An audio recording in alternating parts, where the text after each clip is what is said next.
大家好，我们今天又接到了一个粉丝的这个盘，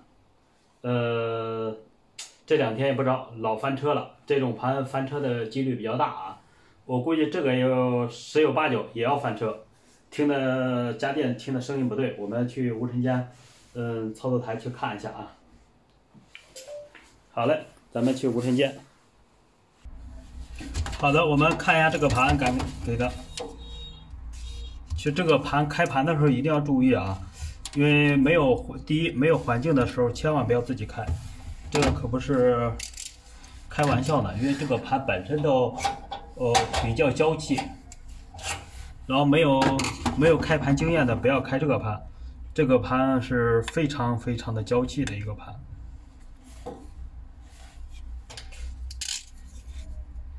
一旦你要开不好了，然后就完了。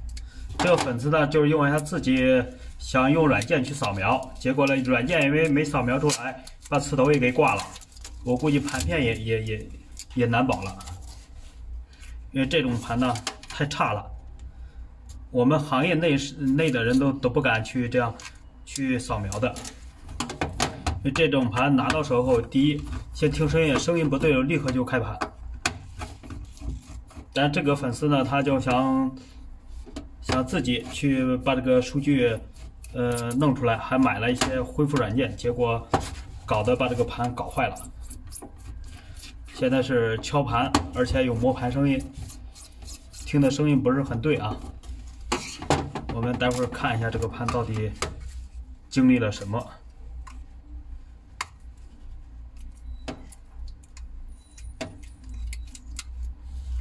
估计这个磁头啊，听的也有变形的，不知道摔了没摔啊。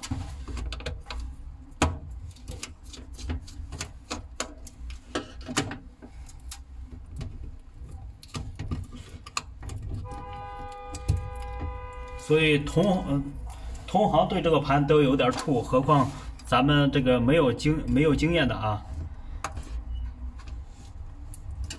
这是行业的这个最害怕的一个盘。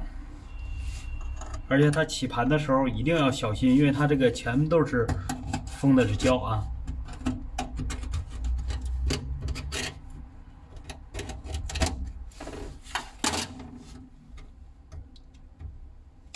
这个是有技巧的，不然的话你一下就把，看看怎么样？董哥猜的没错吧？直接凉，这就不用恢复了，因为我们看一下下边盘片肯定是一样的啊。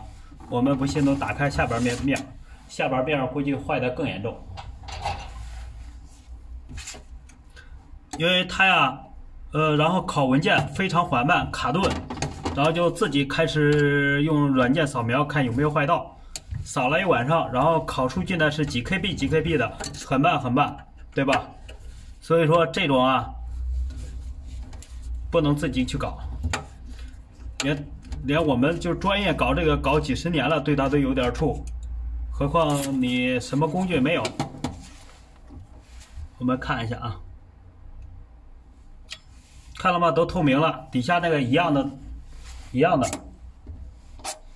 我们给它都看一遍吧，既然拆开了，对吧？这是有专业的工具去开。